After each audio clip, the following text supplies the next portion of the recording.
Welcome to the ReGen Brands podcast. This is a place for brands, retailers, investors, and other food system stakeholders to learn about the consumer brands supporting regenerative agriculture and how they're changing the world. This is your host, Kyle, joined by my co-host, AC, who's going to take us into the episode. In this episode, we're bringing you into the new year with a first-of-its-kind format covering current events, new consumer research, and industry news. Kyle and I spend time talking about Trump winning the presidency and what that means for regenerative brands and the regenerative movement. How will tariffs affect cost of goods? Will mass deportations affect labor and cost of goods? Is MAHA for real, and what impact will it have? Will the new administration fulfill their promises on inflation and the economy, resulting in higher velocities of premium regen products and more investment into regenerative brands? We chat about the cultural implications from the election and how we think that will affect where regen goes over the next 4 years and the overall consumer sentiment. How will all this anti-establishment energy affect change? What does the rejection of woke ideology mean for brands marketing the sustainability benefits of regenerative products? We cover Regenified's recently released consumer report that highlights high interest in regenerative agriculture and growth opportunities for brands and retailers. What can we learn from the findings of this 850-person study?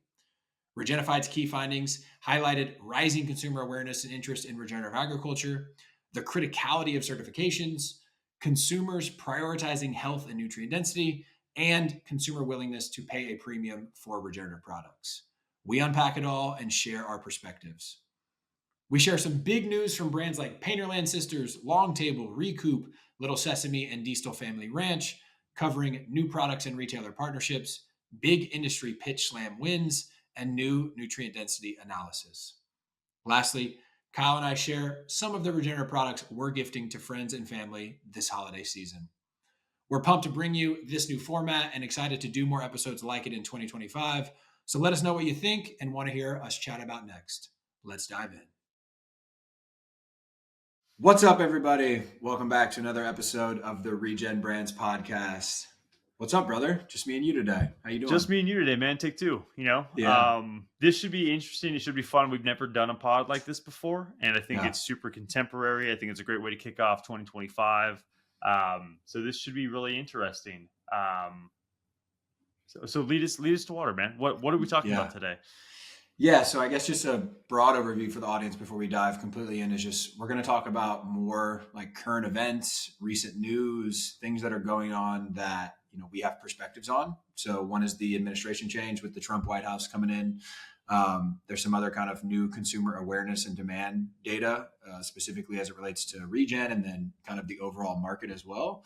And then we're going to talk about some recent kind of regen brands news and some other fun stuff. So should be a cool change of pace and excited to see what people think about it. No doubt. And I think, worth saying that we're not here necessarily advocating for one party or another, but the truth is there's a new administration coming in, and that's going to significantly affect our food policy more than previous administrations that I can remember. That might not be totally accurate like ever, but this seems like food, health, well-being is sort of like higher up the docket than it has been previously, at least in my lifetime. So we're excited about some of the potential benefits coming to the food system with this new administration coming in. Yeah, and huge shout out to the ReGen Brands Coalition members. I mean, I think we've shared on this call. We have a couple monthly calls with that group. One is sales and marketing focused, and one is ops and finance focused. And the most recent ops and finance call, the group really dug in to just sharing what they think is going to happen with this new administration, how it's going to affect their businesses. It was a completely apolitical, non-political conversation, and it was all about like, how do we really think this is going to affect our businesses and our overall movement? And how can we work together to either take advantage of new opportunities or overcome challenges? And just super cool. I was super just proud to like be a part of that conversation. And it, sparked, I think, the idea for you and I to lay some of that down and relay that to some of our audience. So we will start there. And like Kyle said, this is not designed to be a political conversation. We're just trying to share information and perspective that we have that might be helpful for people to know. No doubt. And unfortunately, I missed that call, the ops finance call. But I am curious. I don't know if we want to start with that now, but like, what were some of the high level takeaways? What were some of the most interesting things that those business leaders shared with you that really kind of resonated and maybe hadn't been on your radar prior to that conversation? Yeah, the first thing we talked about, which we're going to talk about today, which we can just start with, was tariffs. I mean, we know this guy has said he's going to put some monster tariffs out there. Yeah. I think the biggest cause for concern amongst the group is anyone who's bringing in really packaging from China or any sort of like non-food ingredient from China. Um, there was a brand that shared an example of the last Trump term. They were buying a jar that cost $1 and it went up to $4 and some change. So just such a significant, packaging increase. Like if you're not ready for that, if you're not prepared for that, if you can't eat that margin into your cost of goods, if you can't find a domestic supplier to replace that, like that is a significant issue in your unit economics. No doubt. I'll add to that manufacturing is going to be significantly affected by this as well. Mm-hmm. I Kettle and Fire, we're ordering some manufacturing equipment from overseas, and we're making sure that we order it before the year is over Yeah. because we don't want to have to pay a higher tariff than we already have to today, right? And that's not Mm-hmm. just going to be a Kettle and Fire issue. That's going to be across the board. A lot of the manufacturing equipment that might be here on U.S. soil is manufactured elsewhere.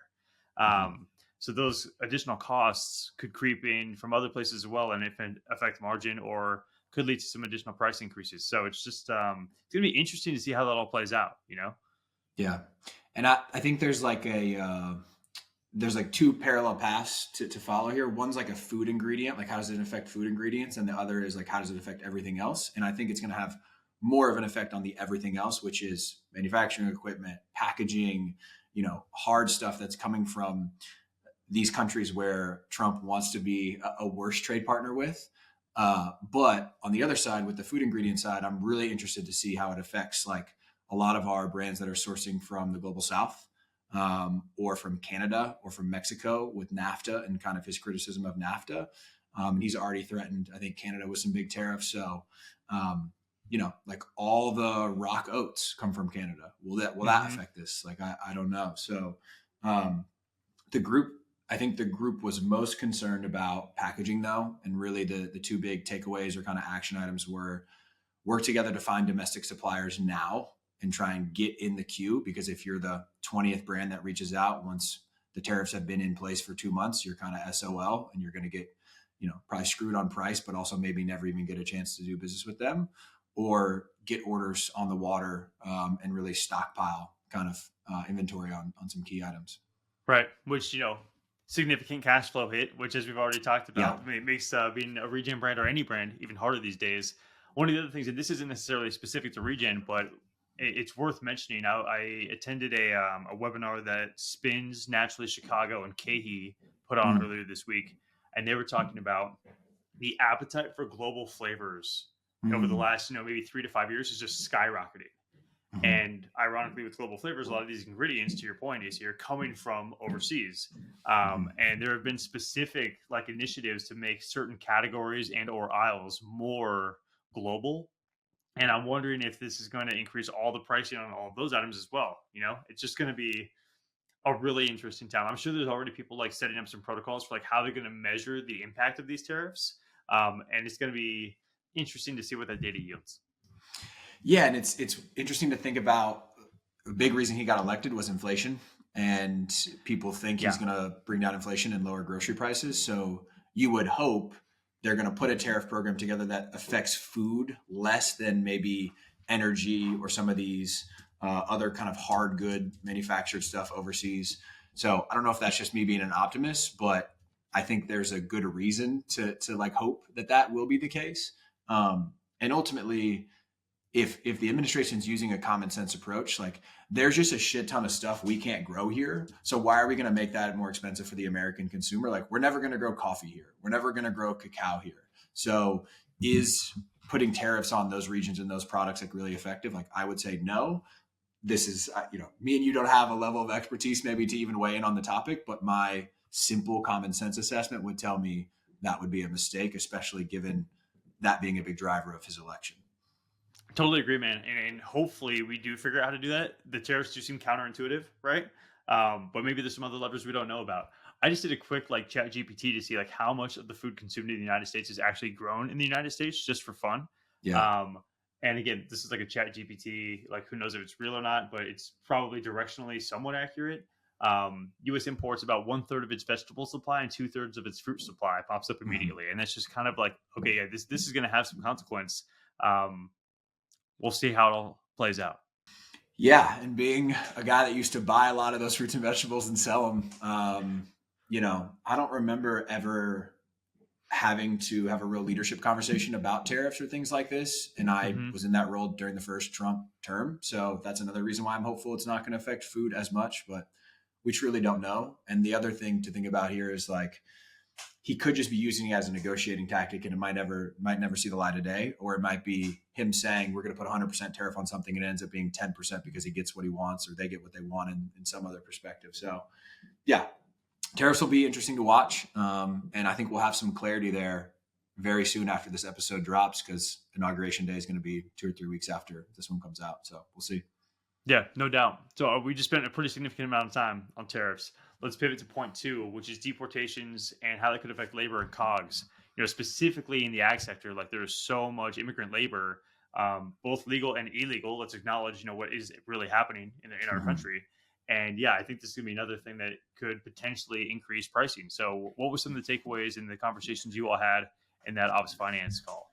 We didn't talk about this one as much, but I've seen a lot of information coming into my inbox from people that I really trust, various individuals, nonprofits, et cetera, on this one. And the common sense one there too is like the vast majority of farm workers in this country are not American, and a lot of them are illegal or undocumented.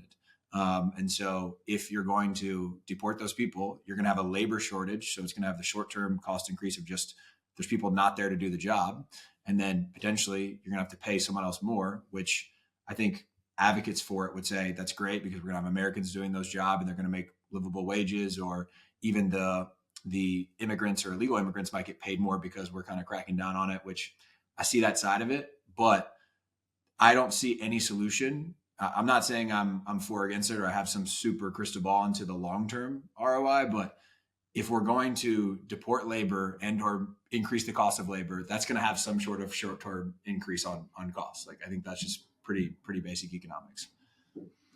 Yeah, I agree. And this is not at all like my wheelhouse or my area of expertise. So I just want to acknowledge that before sharing my opinion. But I agree with everything you just said, that it feels like there's going to be some short term consequences here, potentially long term consequences, and some potential like outs where like we don't have enough, apricots or whatever, the particular commodity might be because of some of these labor issues.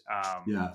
And, I I know love that that this is apricots was the first thing your brain thought of. I was trying to think of something totally random, and like I can't remember the last time I bought an apricot, so I don't know. I don't know where that came from. Um, but this is I won't name the certification agency, but there was a cert agency. I was in the room for a meeting. I think both of us were at Expo West maybe 2 years ago, Mhm. and a farmer stood up and talked about how he really respects this certification's labor standards, but it created a friction for them because they do have labor that wants to work more than 40 hours a week. They want 60, they want 80, they want to be there working hard and making money. Um, and that creates an issue for them. So I think this is just, I don't really know how that applies. Don't know why I brought that up. Maybe we should just edit that out. Um, No, I mean, I think it super applies. Makes sense. yeah, it's complicated. Doing things the right way is hard. Doing things even the commoditized way is going to become harder. Mhm.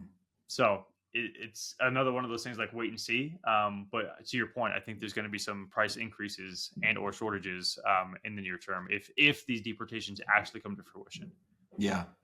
And I mean, I hope that they do what they say they want to do and really focus on criminals and the people that we need to deport most first, and not just good law abiding people that maybe came illegally and are working very hard to feed all of us.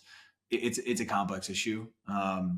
I will shout out one person, Connie Bowen. Connie's an absolute badass of a human being, and she spends all her time really focused on farm labor and farm labor innovation. She has a venture fund investing in basically the future of farm labor and automation. And she is very clear in her prognostication, which is very educated because I don't know anyone who reads more research and reports and is more tapped in than Connie. And, she thinks it's going to get ugly, which makes her very bullish on what she's working on, which is, how do we support better labor in specialty crop production. But I trust her opinion, and it's going to be disruptive at the very least. I think for us, how much will that affect the types of ingredients that our brands are sourcing from, that these regenerative brands are sourcing from, I think is relatively unknown. I think it's more of a fresh commodity fruit and vegetable potential problem, but could be wrong about that too. I'm not sure.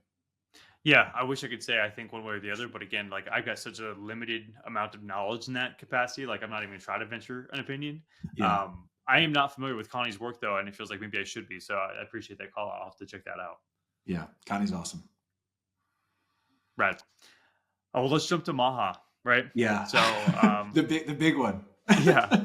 For anyone unfamiliar, I always end up saying this line on every podcast. For anybody unfamiliar with MAHA, let's talk about what that is. So MAHA is the Make America Healthy Again movement. Mm-hmm. I don't know if he's the official leader or not, but it's generally very closely tied to RFK Jr. and some of the work that he's trying to do in the health services role.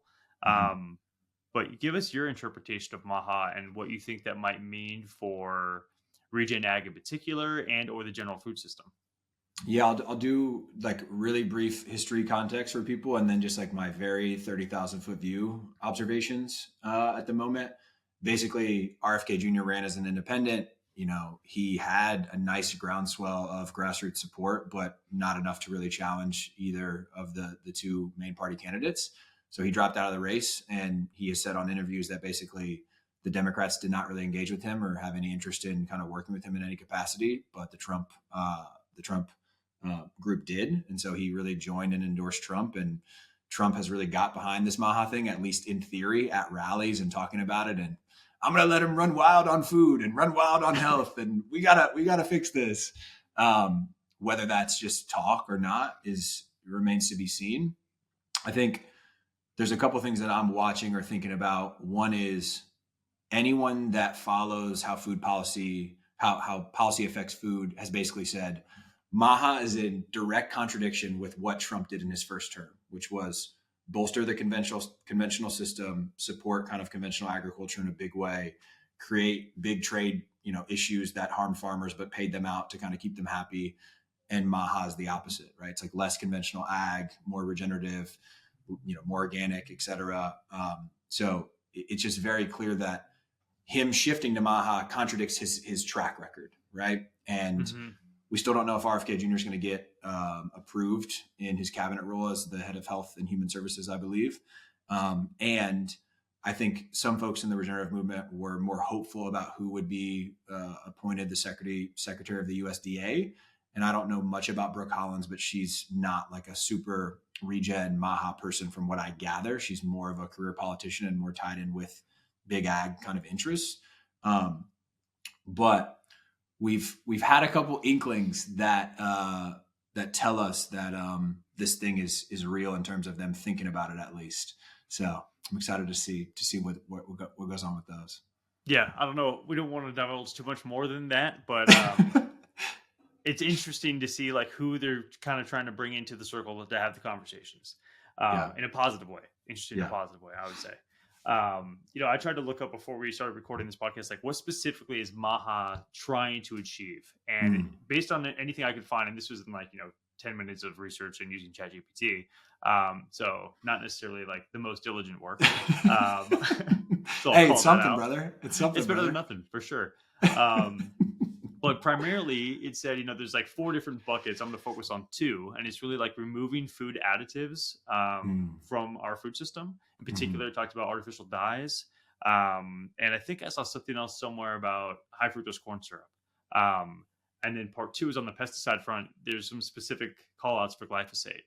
And to know that there's a movement at the executive branch, or it's starting to trickle down from the top, and those things are popping up in conversation, to me is incredibly encouraging. As somebody who's worked in this industry for the last 12 plus years now, it would be really, really cool to see some action taken there, because there's a phenomenal book formerly known as Food, and it talks about how this U.S. food system is basically a giant experiment where we're just adding all sorts of poison to our system, and it's nobody really knows what's happening to human health. And it's so hard to pin down any specific, is it glyphosate? Is it red 40? Is it guar gum? Is this anthem gum? Like there's so Right. many different things in there you can't pinpoint. Like, hey, this is the one thing that's causing all these issues. But Right. if we systematically from the top start to remove some of these unnecessary additives from our system, I think it can really make a positive impact on human health. So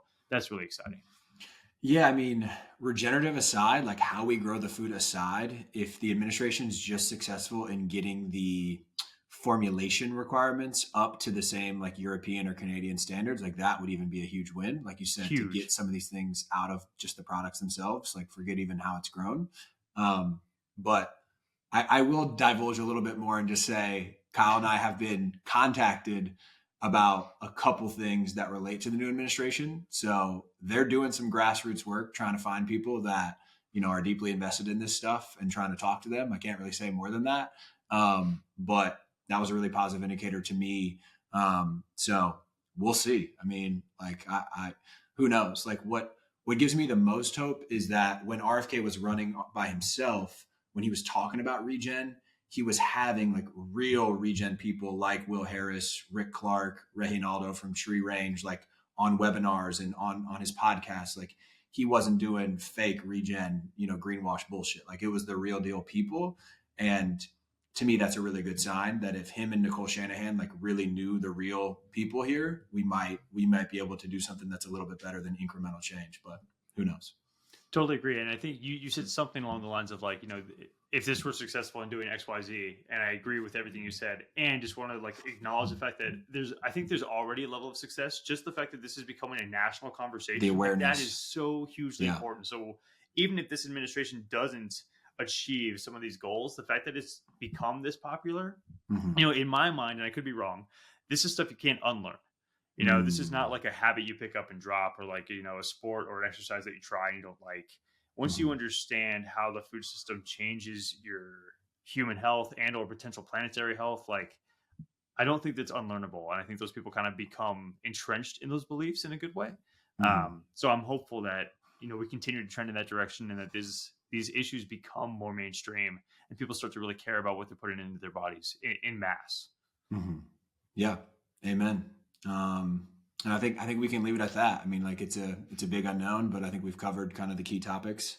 The thing I feel like that has not been talked about enough on the economic effect of potentially this new administration was, dude, the first time this guy was in office, the economy was booming, interest rates were really low, money was everywhere, and brands' access to capital, specifically emerging brands and early stage investing, was like hot. Like the venture scene was like insane, which had its issues, and definitely has, like, we've learned a lot in the pullback. And I think multi-decade investors have had experience kind of going through these cycles. Like it was the first time for me. Like I made most of my investments during that time period, but I really do think like if they can pump up the economy, if they can reduce inflation, if they can bring interest rates back down, there will be more liquidity to invest in these brands and these supply chains, which I think is huge.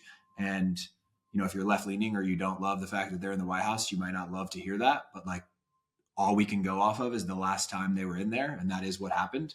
So I'm hopeful that that could be a potential positive, is that the private markets would heat up and there would be more capital.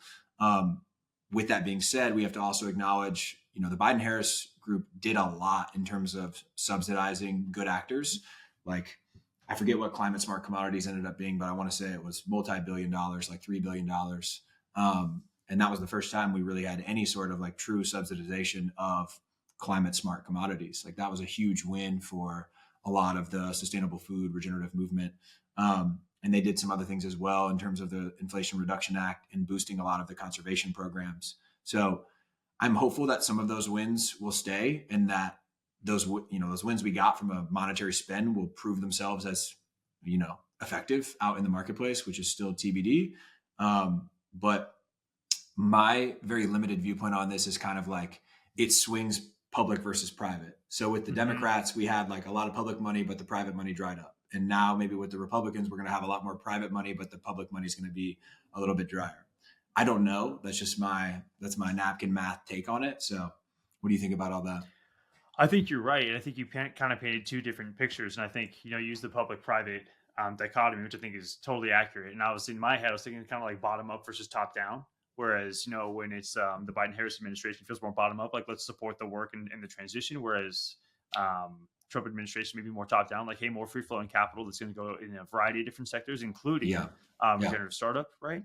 And that makes me feel like if that is the case, the onus really falls on us as the regenerative movement and all the entrepreneurs who are trying to focus on solving some of these problems to make good cases for why they need the investment.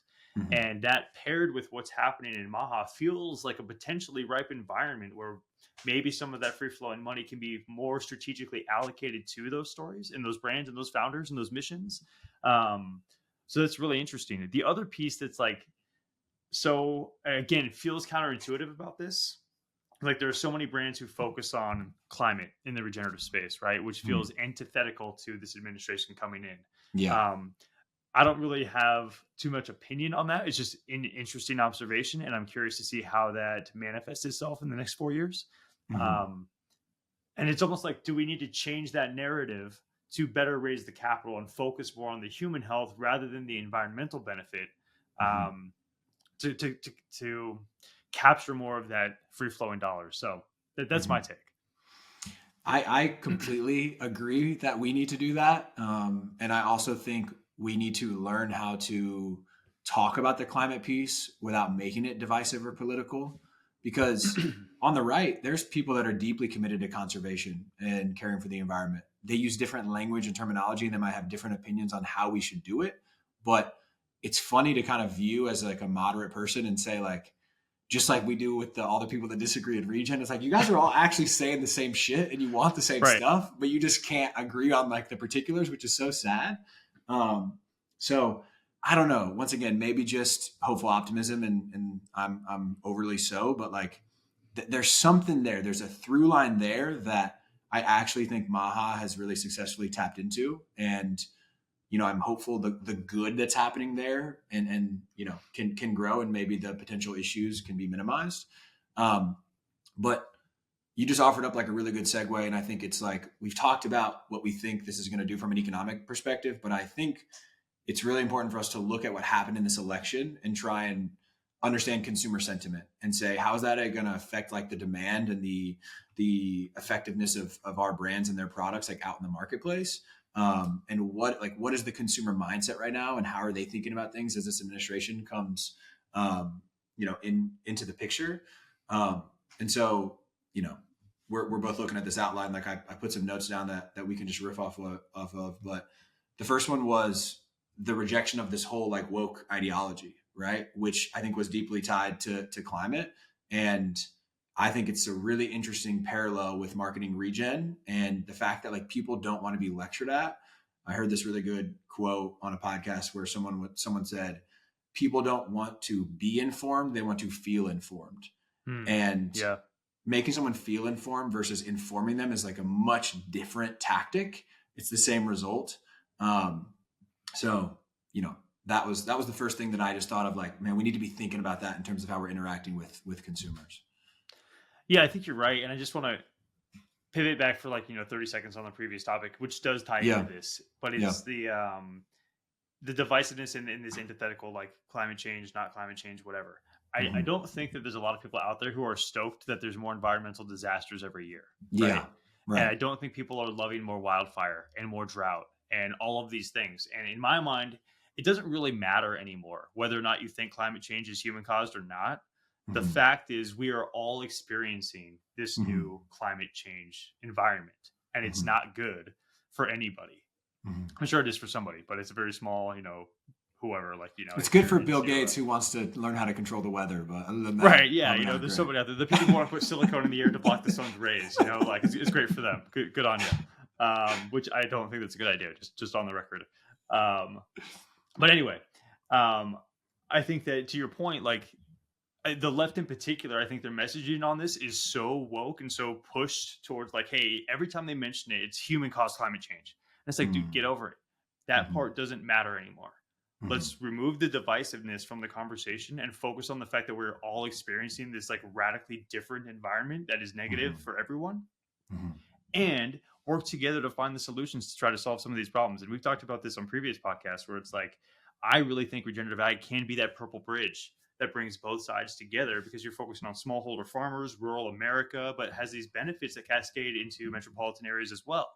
Mhm. Um, so it is going to be really interesting. And I do think that sort of rejection to woke, and how do we figure out how to message this the right way so that people, well, what was the way you said it? Feel informed and not that they are Being being informed. informed. Yeah. So I think that's a great, very nuanced strategic difference that we're going to have to figure out how to navigate. Yeah, and I had a really simple verbiage example in my head, which was like, I even feel like me personally, who as a person that believes in climate change and like we need to fix that and it's a major issue, when a brand markets themselves as like, this is the best blank for the climate, I'm like, you're like, okay, like cool. When they market themselves as like, this is the best blank you can eat and it helps solve climate change, or this is the best blank you can feed your family, or this is the healthiest blank you can feed your family, and it like when it's an and instead of the, it's like so much less heavy and like divisive, and it's just like fuck yeah, it's like a cool little like extra attaboy versus it needing to be some sort of like big thing that I think has some sort of negative effect for people. I don't know, maybe that's just me, but I don't know. No, I agree, man. I was actually thinking about this. I don't know if it was earlier today or yesterday, just in terms of preparing for this podcast. And this like altruistic, we're going to save the planet thing is kind of in at the end of the day bullshit. Like somebody might have the best of intentions, like, oh, I'm here to save the planet, dude. The planet is going to be fine. Yeah. What we're all really looking to do is to maintain some semblance of status quo, that humans continue to uh, participate on this planet in the same sort of role that they play today, which is primarily like they don't have to think about it too much, really. Mm-hmm. If we continue down the path that we're on, like that's going to change. And I was thinking about it, like, I'm not trying, this is going to go a weird direction, but there's a lot of like, there's a lot of war that has to do with religion. There's a lot Yeah. of war that has to do with, resources. There's, differences in political ideologies, but think about how scary the world will be when it's literally people are fighting over food. Mm-hmm. And if we continue down this path, that's the inevitable down point, like we're going to get to. Mm-hmm. And if you think about like Maslow's hierarchy of needs, there's all these different needs, but at the very bottom, it's like you have to have food and water. Mm-hmm. And if we don't figure out as a society, as a species inhabiting this planet, like how to fix that thing, it's going to be dire. Whether or not that's in our lifetime, I'm not super concerned about it personally. But when I think about like to save the planet, it's like we're not trying to save the planet, we're trying to save our species and the way we interact with the planet. Yeah, I mean, I think you're spot on there, man. And like, I think about a couple of things that have been introduced as concepts like climate refugees. Like, you think immigration is bad now. What about if there's all these, places that are destroyed by climate change and they're all trying to come to the US and, they are people that need like help and they need somewhere else to go. Like, what are we going to do? And the other thing that I've said this on a couple of calls recently, that we need to do a better job as the ReGen movement of selling food security. Like, that is bipartisan and super important. And the big issue, and this is unfortunately not something that we have a great effect on in the work that we do in premium CPG, but like the fact of the matter is we grow a bunch of commodity crops in our best farmland and we export a lot of them, or they are put into animal feed or fuel. Like, what could this country do if all of that farmland was returned to its ecological true context, and it was agroforestry, pasture land, with diversified livestock systems and tree crops and vegetables and nuts, like things that people actually eat. I think that is such a huge lever. And like I said, it's not super related to our work, at least tactically, but conceptually, it's something that I feel like would move the needle so much that we don't spend enough time on, and I just don't hear enough people talking about, I guess.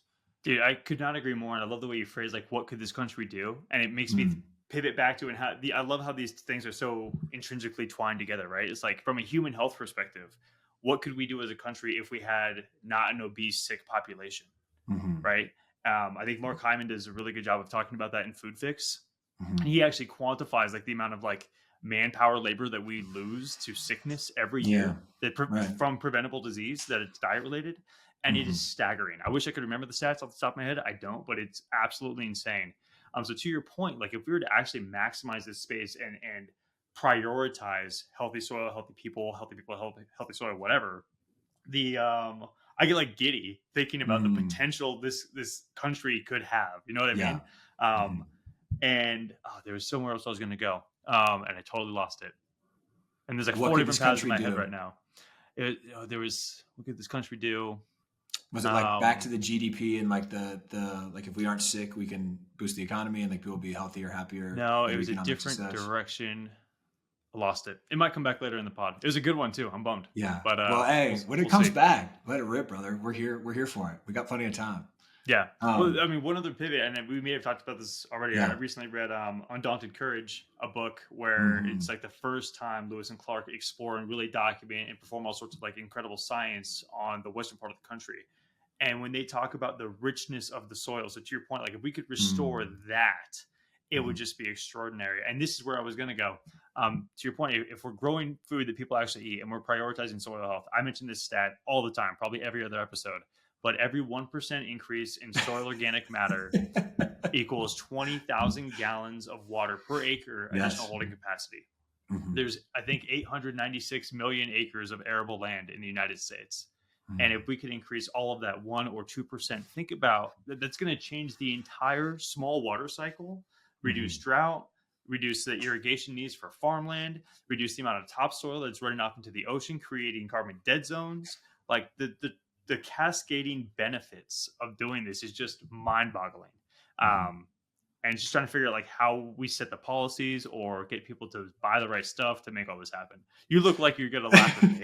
I'm trying to hold it in because I gotta say it's like we're doing a new episode with a new format, but you can rely on Kyle to play the hits, which are a book recommendation and the water infiltration stat. I fucking love it. It's I so am who I good. am. You know, it's gonna happen. there's there's a couple things I want to mention and riff on, and then we can move on from the administration change. But I think they're just really like keen stats or observations to think about. First one was like voter participation was way up, and voter participation is highest when people are pissed off, which means they want change, right? And what we are working on is something that is anti-establishment or would need a lot of kind of change energy around it. So that was the first one that I thought was interesting. The second one was households under 100K in annual compensation voted in big waves for Donald Trump, and they want cheaper groceries. So like we talked about in the last episode, how do we actually make these products more affordable and what can we do and how can we have multi-stakeholder partnerships that makes that a reality versus putting all the pressure on the farmer and the brand to make that a reality. Um, and then the other one that I thought was really interesting, which kind of ties back into the first one, was there was this wave of anti-elite and anti-establishment energy globally across a lot of the recent elections. And I think that showed up here in the US in a big way. And back to the whole like ReGen to me is anti-establishment. So like, could that be good for us? But how does that play with something that's anti-establishment, but also premium when people want cheaper groceries and maybe they view like ReGen as the premium elite? So like, what really are we and what is our context and how does all that affect us? Like, I don't know, but it's just fun stuff to try and ponder.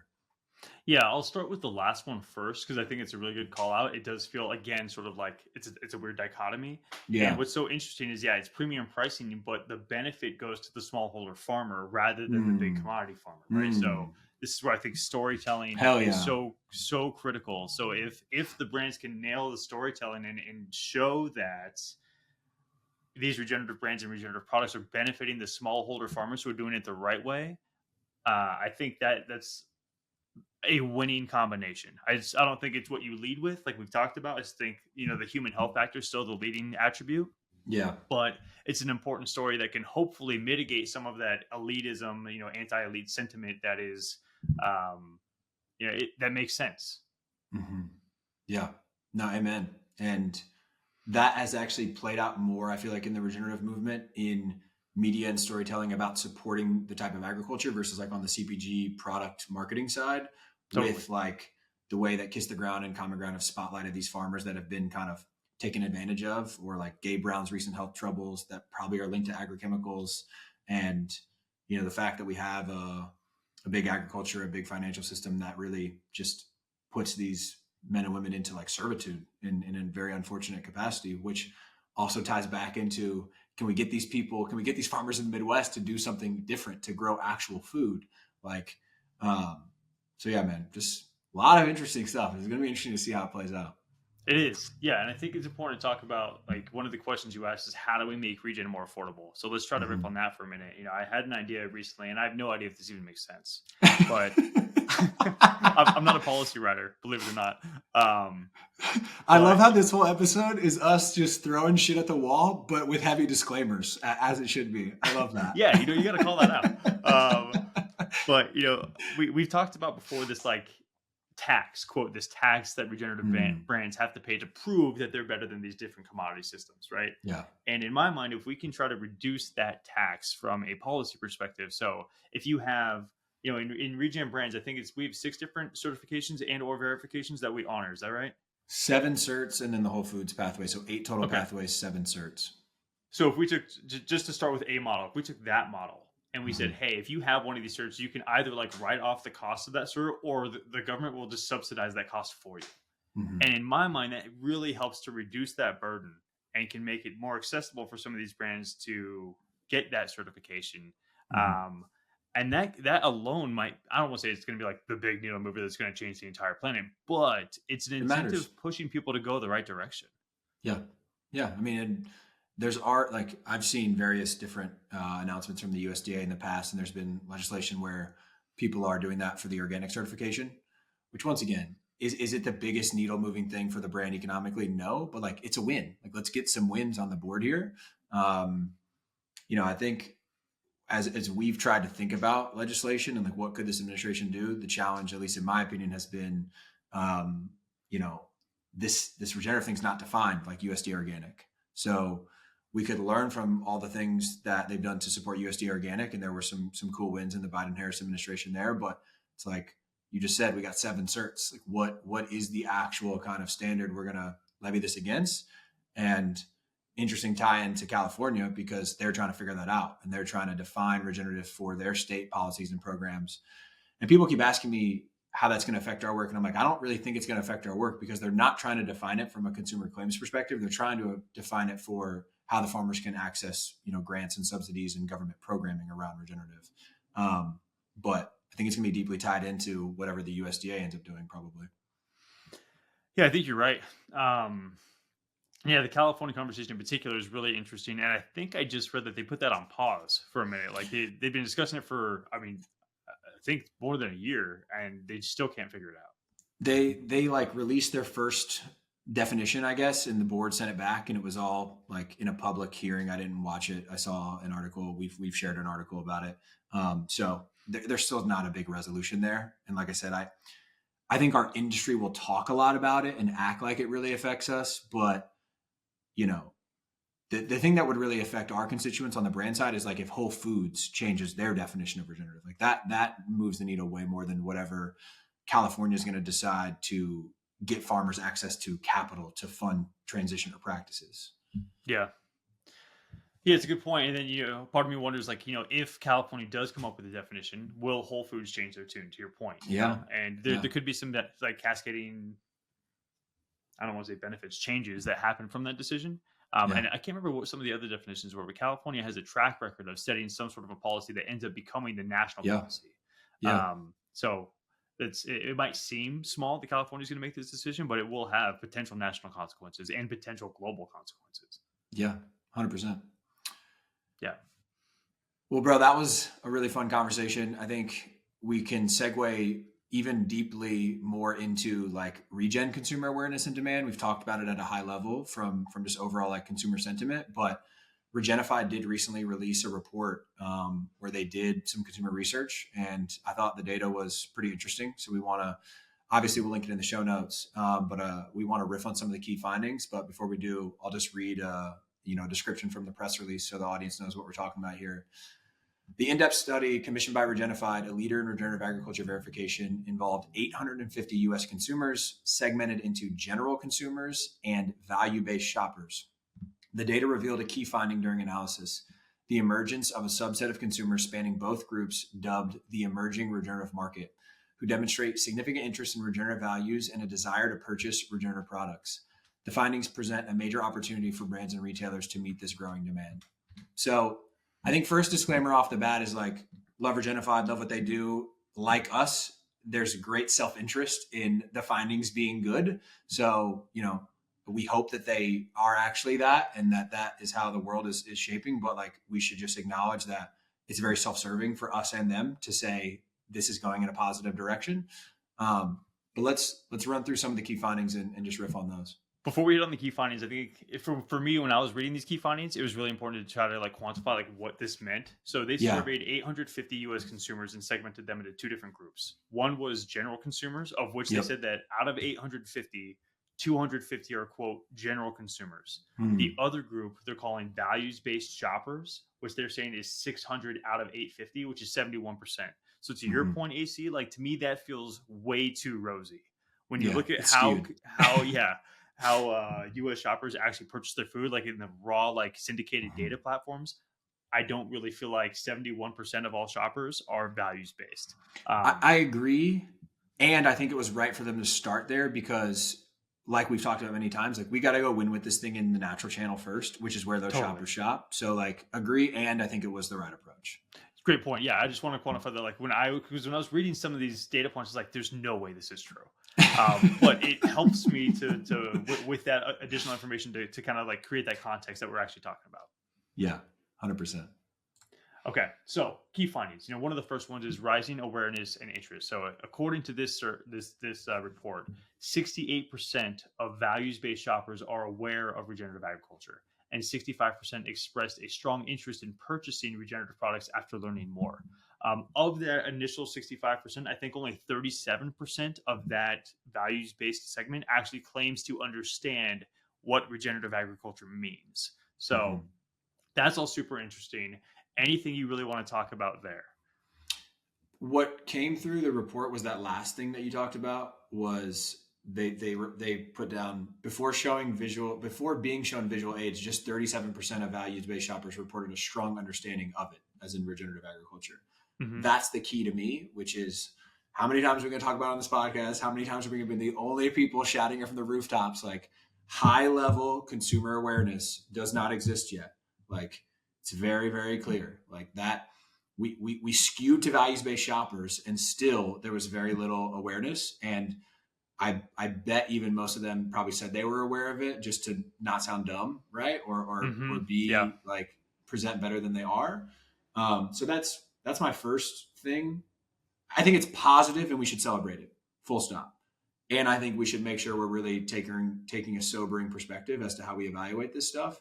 So, the fact that the 68% are aware of it and 65% express strong interest, I think that's good. And I think that's probably mostly accurate. Is it those numbers? I don't know. I don't probably feel that way with great conviction, but I do think it is growing. And that can be leveraged. And this is still good, verifiable, reputable data that I think could be put in front of retailers and other decision makers, and it's meaningful. Totally agree. And especially appreciate you're like, let's celebrate this and let's talk about why it may not be exactly what we see in the real world. Yeah. This is where data gets a little bit difficult when it's like, okay, hey, 68% of this group, of this larger population, only 37% actually get it. So what does that number actually mean? According to the survey, that means that 26% of those surveyed actually claim to understand what regenerative agriculture means. Again, that 26% feels really, really high to me. I think realistically, we're probably in like maybe the 5 to 10% ish, and even 10% to me feels generous. Of value-based shoppers, though, I feel like 26 is a lot, but of value-based shoppers, I think we might be above 10. I think we might be at 15 to 20. But I'm biased. Well, I think what we need to do, so value-based shoppers, right? Like maybe this will be a homework assignment and we can report back our results. We'll do a qualitative study. AC and I will both walk into a local natural food store, assuming X percentage, a high percentage are values-based shoppers if they're in a Whole Foods or Sprouts or Natural Grocers or whatever. Yeah. And we'll survey them and say, hey, tell me what regenerative agriculture means to you. And if they hit on, call it 3 out of the 5 major bullet points, they get a check mark. And that will be our litmus test to see, like, in the real world, how many people really get what regenerative agriculture is. I don't know if I got time for that one, brother, to be honest with you. This is real science, dude. Hire a TaskRabbit, whatever. Like, just we'll figure it out. I'll go to 2 stores. I'll do all the research. It's fine. There you go. I appreciate that. Yeah.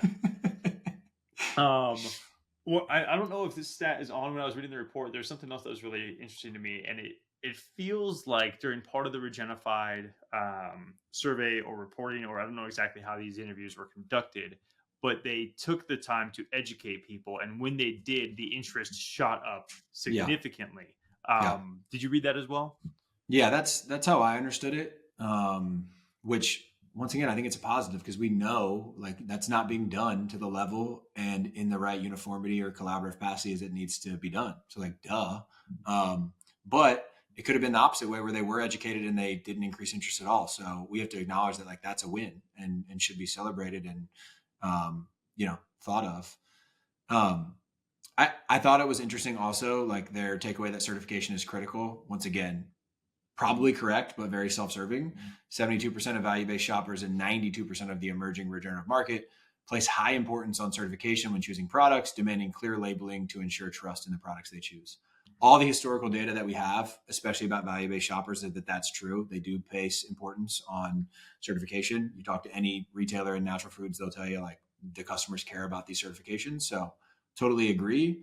That's a separate conversation from how should we certify regenerative and what's right and wrong and fair. But yeah, I think there is more consumer value in certification, and I don't think that's going to change. I 100% agree. And, I've spent a lot of time in grocery stores. Mm-hmm. And, people don't want to have to pick up every single thing they're looking at and not only look at the LOI, but also have to read like the romance copy, like who's the farm I'm supporting, what are their Yeah. practices. Like that's just, it's extraordinarily cumbersome and people are in a hurry always. Right. Mm-hmm. So I think you're spot on. And this report is spot on in this one. Like people care about certifications so that they don't have to do that. They want to make their decisions quickly and have a specific seal or button that they trust. Um, and I think that there are a few certifications, Regenerative Organic Certified and Regenified in particular, that are starting to get that level of credibility within a small subset of consumers. Mm-hmm. But we need to broaden that, and this is something we've talked about at length so many times. Not only do we need to broaden that with other certifications and verifications, but we also need to create that uniform system that you just described so that people don't have to understand not only one certification, but like the 8 legit or 7 legit certifications and verifications out there. We can just put it under one name, one umbrella, and Mm-hmm. say, hey, this is all XYZ, whatever the name we decide to call it. Mm-hmm. Yeah, I mean, it's a great segue into one of the other key findings, which was supply is a current barrier. So limited availability is a challenge for 40% of values-based shoppers and 44% of the emerging regenerative market, signaling a clear need to expand access to regenerative products. Duh. But we've talked at length about on this podcast about you can fill your whole grocery cart with regenerative products. Like at this point, I could take you to any Whole Foods or Sprouts and I could get you 80, 90, 95% of the way there, at least on packaged products. So we've reached a tipping point in that regard where there's enough availability for like there to be something happening here. If you look at it as a percentage of the total assortment of the store, it's still tiny, it's still minuscule. So like, yes, that gap still really exists. But the point I'm trying to drive is yes, overall availability is still limited, but we're also missing a huge identification opportunity in store with the availability we already have that I think could greatly impact that, even with just if we never change the assortment, which that's not going to happen, but huge lever there. Yeah, man, and this goes back to exactly what we were just talking about. There is no single unifying marker where somebody who maybe they buy regenerative dairy, right? Mm-hmm. And they know and they love like, hey, I want to support this, but they don't know that they have regenerative options in chips or in baking or in Mm-hmm. olives or in broth or all of these other categories because of that lack of unification and messaging. And Mm-hmm. it's such a miss for the entire industry, all the way from everybody from like the farmers to the brand and everybody in between. I was going to try to name them all, but that was going to Mm-hmm. take too long. So yeah, there's just such a huge opportunity there. Mm-hmm. Yeah, these last two, and we can round this out. These are like I don't have a lot of commentary. I just agree with them, and I think so. Number one is consumers prioritize health and nutrient density. 80% of values-based shoppers and 96% of the emerging regenerative market expressed a desire for nutrient-dense foods, correlating regenerative practices and healthier choices. Yes, like I think that's like a no-brainer. Not a ton to add on that one. Willingness to pay a premium was the other key finding. 89% of the emerging regenerative market are willing to pay more for regenerative products, reflecting strong consumer sentiment to align purchasing decisions with ethical and environmental values. That's strong. I mean, my only disclaimer for that one is that number always looks better when you're trying to survey purchasing intent versus when you're actually looking at purchasing data. And so we just really won't know what that truly looks like until we have a much better data tracking mechanism for all the sales of regenerative products, which right now is pretty limited and disparate and not effective if you're trying to just evaluate regenerative. Yeah, I agree. And it's so interesting the wording in that willingness to pay premium stat you just shared. And I think it's like so indicative of the problems that we as an industry continue to create for ourselves. It says specifically, quote, reflecting strong consumer commitment to align purchasing decisions with ethical and environmental values. Why are we not prioritizing human health in that statement? Because that could be the leading attribute that is creating this willingness for people to pay a premium, right? So even in this study, they're focusing on potentially the wrong attributes, and maybe they surveyed on those too. I don't know. I mean, that was the other stat, the nutrient density and health stat. So I think they just divided them instead of linking all of them together. Like I think they got data around the health and nutrient density thing, and then the environmental and ethical purchasing. So if I was to build on what you're saying and the theme of it, I would agree with what you're saying, and I would say it's misleading because 89% is larger than 80%. But I think the more important stat here is the prioritizing health and nutrient density versus the paying a premium that was tied to ethics and environmental. Because like you said, if the premium isn't tied to health and wellness, we think it's bullshit, basically. Yeah. Is what you're saying. I wouldn't say bullshit. I would say that there's probably a very small subset who's actually willing to pay the premium for that quote altruistic, like environmental benefit. This is good for the world, so I'm going to pay more for it. I'm not saying that those people don't exist, but I think it's a much smaller subset of the population, especially when we're in a difficult economic period of paying more for all groceries, right? Yeah. And I mean, huge shout out to the Regenified team. They're doing some really cool stuff. We don't want our commentary to be taken as criticism at all. Like we need a crazy more amount of consumer research in the space, and just so pumped that they did this. I think it's really positive. I think brands that even aren't Regenified can use it as good storytelling, statistics, and fodder for conversations with consumers and retailers. So huge shout out to them. Thank you for their leadership. And this stuff costs money, and they did a really nice job, I think, getting the research done and producing the report. So overall, super promising. I just want to echo that sentiment as somebody who seemed very critical over the last maybe 5 minutes. But yeah, this is phenomenal, and this is a type of resource that simply, like, prior to this, I don't know if this existed, this sort of information, this data, and it is so important and so helpful.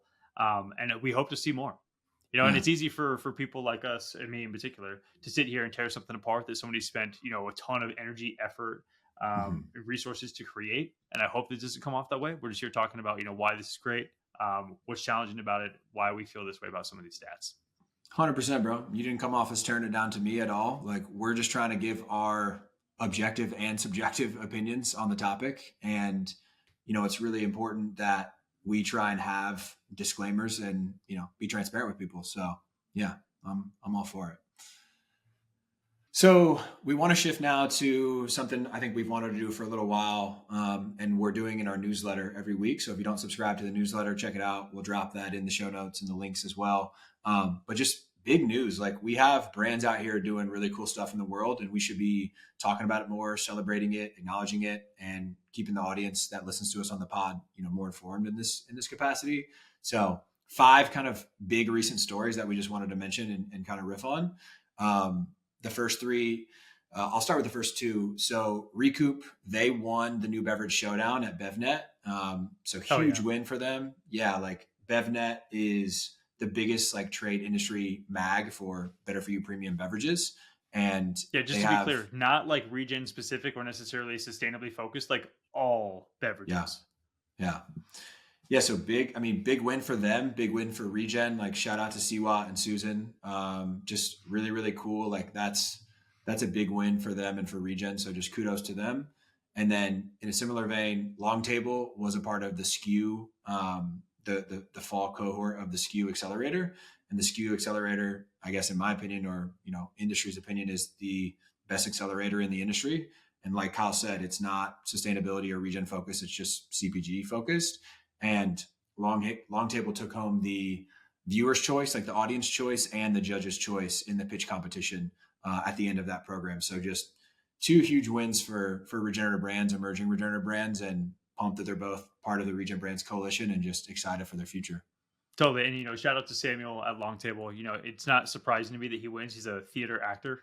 Yeah. He can really tell a great Good story. stage presence. Yeah, he's got great stage presence. He's just a great storyteller. If you haven't listened to his podcast episode that we have, you absolutely should, because it's very entertaining. But to your point, AC, like, these are reputable industry-wide events and opportunities, and Regen brands are winning, and that's a really and good highly sign. competitive. Super highly competitive, Yeah. And that's a really positive sign, not just for the brands individually, but for the movement as a whole. And I don't know why, like, my brain kind of went to like fantasy football when you're talking about this. It's like you're not necessarily rooting for like one team, you're like rooting for like these different players in these different spaces. But it's cool to see that the folks on the quote Regen team are really like taking these wins home and put them in the trophy case. So definitely something we should do more, talk about this like out loud on the pod. But it's really cool to see that we're making waves in the right places. Yeah, no, 100%. And it's a good segue into kind of the third big news, which is the Painterland Sisters debuted a new passion fruit flavor SKU, which is going to be exclusively launched in Sprouts. But even bigger news, they've launched in all Publix supermarkets. So for those that don't know, Publix is a very strong Southeast grocery chain with more than 1,300 stores, mainly in Florida and kind of up into like Georgia and some of the surrounding states. I mean, that is a massive MULO win for a regenerative brand that is just an absolute rocket ship. So shout out to the Painterland Sisters. Shout out to Stephanie and Haley and their team and really their broader team that's been super involved in the coalition. We really appreciate their support and their engagement, and they're just out there crushing it. I'm so excited to see how they sell in that retailer. Totally. And shout out to Publix for making this assortment decision. And what's cool is that maybe they didn't have to make this decision based on like, oh, we wanted to bring a regenerative dairy, product into the yogurt category. Maybe it was just based on their success, and either way, whatever their decision making was, like the fact that they're making regenerative products more available to the point we discussed earlier, like limited supply, this is helping to solve that problem. So it's another great story to highlight, and it's fantastic to know that we're having products with that level of intentionality more widely available to people in the country. So tell a friend in Florida to buy some regenerative yogurt from our friends at Painterland Sisters, man. Yes, definitely. Let's also talk about Little Sesame. They just launched their first to market kids hummus cups, which, I think that there's a whole category of food that I'm not super familiar with as somebody who doesn't have any kids. But like the kids sector is blowing up. It's huge, right? I think it started with like the revamp of baby food, and then those consumers kind of shifted to more like, regular kid food. And it's a very big emerging sector in the food space in general. And I think it's really cool to see. I think this is the first that I'm aware of a Regen brand really taking like a kid approach that didn't start as a kid brand. Shout out to White Leaf Provisions and Serenity Kids and some other baby food companies. But to go from hummus to kids hummus is a different step than we've seen. And to have a super clean regenerative chickpea, which is typically something that's heavily laced with glyphosate, available for kids to consume, is just really, really awesome. So really pumped about that one. Yeah. And I mean, I think we talk about all the time this whole need to focus on health and wellness, but there's also this huge need to focus on the mother, who's the main purchasing decision holder in the household and is really trying to feed their family with the best possible stuff. And like, dude, I just think about the trash that some of us used to eat for lunch. I mean, my parents did a good job, but like Gushers. Like the stuff that was generally available to like the common kid, like, is insane. And being able to throw some cut up veggies and a really nice, freshly spun, like well-made regenerative organic chickpea based product like that into a lunchbox or to pull out of the fridge for lunch at home, like, dude, that's a huge win. And that is, I think, an awesome way for us to start interacting with more people on the product side, just so they can learn about regenerative is through these kids-based products. So huge shout out to them. I think it's a really good point to like highlight I don't know what the right word is, the challenges that mothers face, right? On the one hand, you really want to ensure that you're putting really intentional foods in your kids' lunchboxes, but at the same time, it's like, are you going to buy a regular hummus, scoop that into a small Tupperware every day, with some kind of like topper? It's a lot of work to have to do something like that on a consistent basis. And this is coming from somebody who doesn't have kids and really doesn't understand the reality of like how difficult all this really is. So just caveat that. So to your point, to make this easier to deliver healthy nutrition to kids in their developmental ages, like so critically important and really really cool to see. The They're last one, oh, go ahead. they're going exclusive in Whole Foods, right? I'm just trying to remember. Yeah. I don't know. Yeah, I'm looking at it now. So yeah, that'll be launched exclusively in Whole Foods. It hits shelves November 1st, and hopefully it'll be a lot more places soon. So shout out to them. Oh yeah, I'm gonna have to pick one up next time I'm at Whole Foods. I wonder if they get the Herbie jalapeno SKU or the lemon, man. The lemon is so Yeah. fire. Anyway, on to the next one. This is the last one in the big news from like a brand perspective, but Diesel Turkey recently put out an analysis that indicates that their regenerative turkeys have improved nutritional profiles. And this again goes back to everything we keep talking about, like the human health aspect. And specifically what they found during this study is that these regenerative pasture-raised turkeys have a better omega-6 to 3 ratio and more phytochemical antioxidants. Now, I don't think most consumers today really understand the importance of omega-6 to omega-3. I do think that is kind of on trend and it's moving in the right direction. And I think even less people understand like the phytochemical and antioxidant, myself included. Like, I know that those things are good. I don't exactly know what that means for my body. But the fact that there's this growing body of research proving that regenerative practices create more human healthy products, I think is phenomenal. And this is the first I've seen in this category. So shout out to D-Store and Regenified for number one, taking the time to implement these practices in Turkey. Number two, do the study. It's just really cool to see. And we need to see more of this sort of data and research out there. Yeah, and shout out to Utah State and Dr. Stephen Van Fleet, who we've mentioned multiple times on the podcast. They're really like a leading, activator of this research happening right now. We still have such a long way to go to make it like mainstream applicable to individual products and claims, but like this is the dirty work that has to happen for us to get there. I thought it was super cool to see Diesel do something like this, especially after having our conversation with Heidi, because dude, that is a pragmatic family business, and they produce turkeys multiple kinds of ways. They really deeply understand the different production processes and how it affects the economics of their business and how it affects the economics of production. And so for them to go through the trouble of trying to do this nutrient density analysis and be so bullish on tying product to nutrient density claims, that is like that's a big win for people that are very pro that, because these people are not doing this for ideological reasons. Like, these people are doing it because they think it's a pragmatic way to like get a marketing edge over the competition. That's meaningful to me. That statement brought me back to the thing I forgot like 40 minutes ago. And it's the focus on the term pragmatic, right? And I think that when we talk about making the case for regenerative agriculture, what we fail to discuss often enough is like the pragmatic approach it is for business. Yeah. To create a resilient business, I really think that today it's important. In 10 years, it will be imperative. In 20 years, it will be critical. And if we don't start protecting these resources and assets, we're diminishing the potential long-term value of all of our businesses, right? Anybody who works in CPG, because we're going to make more food more scarce. Way off topic now, but wanted to make sure I brought that back into the fold because you just re-sparked the thought in my brain. Yeah, no, I think it makes complete sense, and you're spot on, man. And it's, interestingly enough, kind of a good segue into something we wanted to make sure we did when we talked about the news this week, which was give a huge shout out to Molly Antos and Datascope Communications. I actually don't know if they pronounce it Datascope or Datascope, but they have been an amazing partner to us as ReGen brands in our PR work with our recently released kind of ecosystem and launch. I mean, we got a Nosh Live interview. We got a New Hope article in the Naturalist podcast, the Care More Be Better podcast, meat and poultry, dairy foods. Molly she's a badass, and she's just all over my inbox every day trying to be helpful. And so just massive shout out to them and their work in helping us get our word out about the ReGen Brands ecosystem and what we're doing with the Institute, the Coalition, and Capital. So tied into news, and just big shout out to Molly and her team over there. For sure. And Anthony's really generous when he uses this inclusive language, like we and us. Really, AC was on the podcast and doing the articles and mentioning him. He's killing it there, and that takes time, energy. It's also, for what it's worth, like, it's not easy to necessarily put yourself out there. AC had to convince me just to do this podcast. And like, he pokes me all the time, like, dude, do a LinkedIn post. I'm just not the type of person who really puts myself out there all that often. So shout out to you for not only like doing the work to do all of that stuff, but also for being willing to put yourself out there on the stage and say like, hey, this is who we are. This is what we believe. This is why it's different. And this is the work we're doing. So I know for me that wouldn't be easy. And I know maybe for you it's a little bit more natural, but it's still work and it's still, there's a level of risk in doing that. So thank you for leading the charge.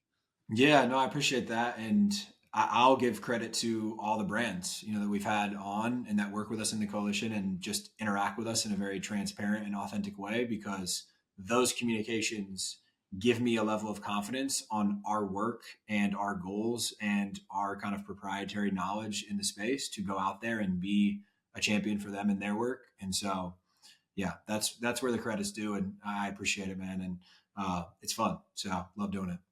Hell yeah, man.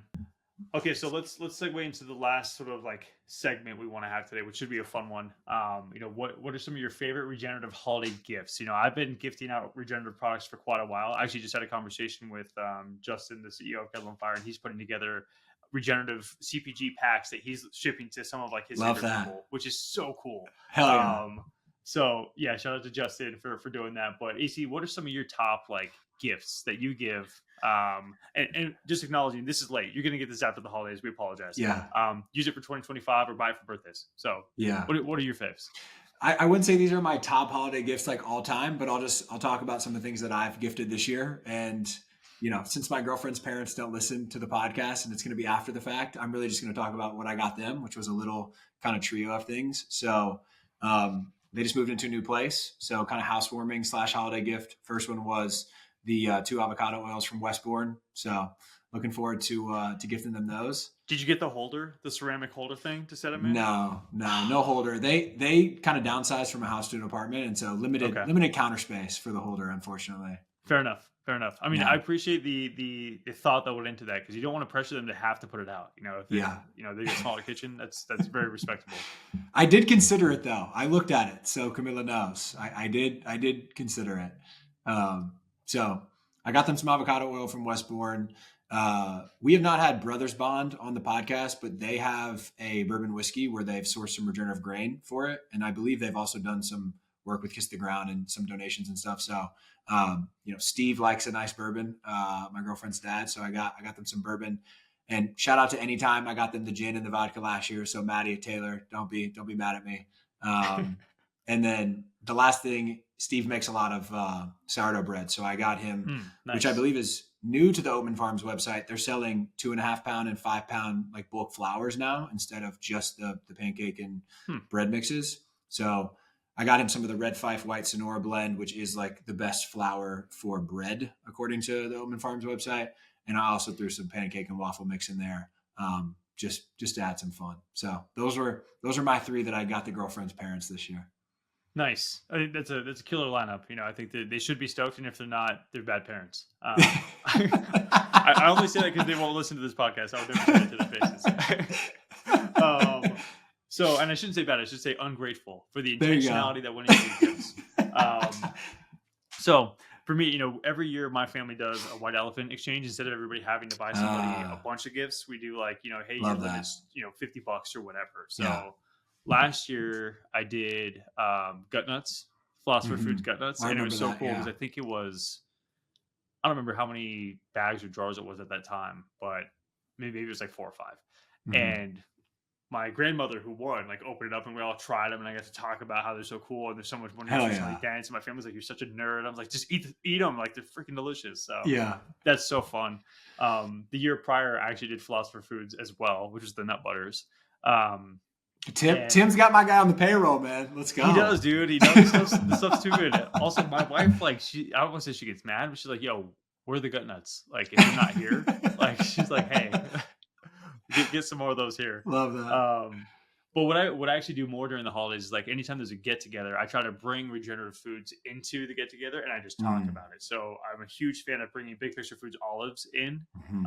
Huge fan of bringing Little Sesame hummus in and pairing that with like Zach's Mighty tortilla chips. And people are like, "Wow, this is like the crunchiest chip." And I'm like, "I know, it's made from a real tortilla and Flint heirloom corn." And I think having those conversations over food is just such a great way to educate people about why regenerative is important. Yeah. Because you get to do it like over a meal, and it's so fun and so special. So a big shout out to all of the brands producing this stuff. Um, because it's a really fun way for someone like me who's an absolute food nerd to share what I love with Mhm. people in a way that they can truly appreciate it.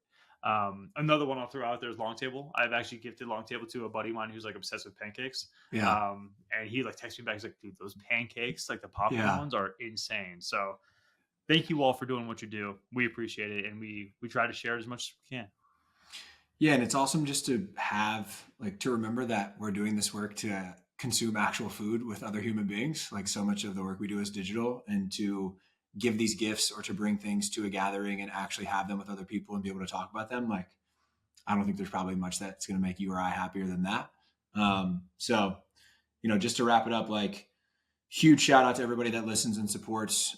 This is a big year for us. It was a big year of a lot of change and a lot of firsts and a lot of wins, and we could not do it without the support that you all provide. So we hope everybody has an amazing holiday and a great new year. And this episode will hopefully be one of the first things you listen to in the new year. And we're hoping for a big 2025 for Regen Brands and the regenerative movement, and all of you consuming a lot of regenerative food. Totally. So this wraps 2024 recordings. This kicks off 2025 podcasts. AC, been a pleasure, man. Thanks for doing all the work you have to put this thing together. I'm looking forward to another big year in 25.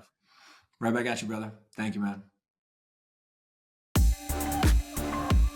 For transcripts, show notes, and more information on this episode, check out our website, regen-brands.com. That is regen-brands.com. You can also check out our YouTube channel, Regen Brands, for all of our episodes with both video and audio. The best way to support our work is to give us a 5-star rating on your favorite podcast platform and subscribe to future episodes on Apple Podcasts, Spotify, and YouTube. You can also subscribe to our newsletter, the Regen Brands Weekly, and follow our Regen Brands LinkedIn page to stay in the know on all the latest news, insights, and perspectives from the world of regenerative CPG.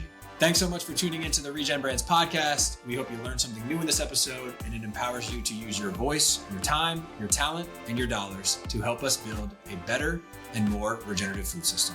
Love you guys.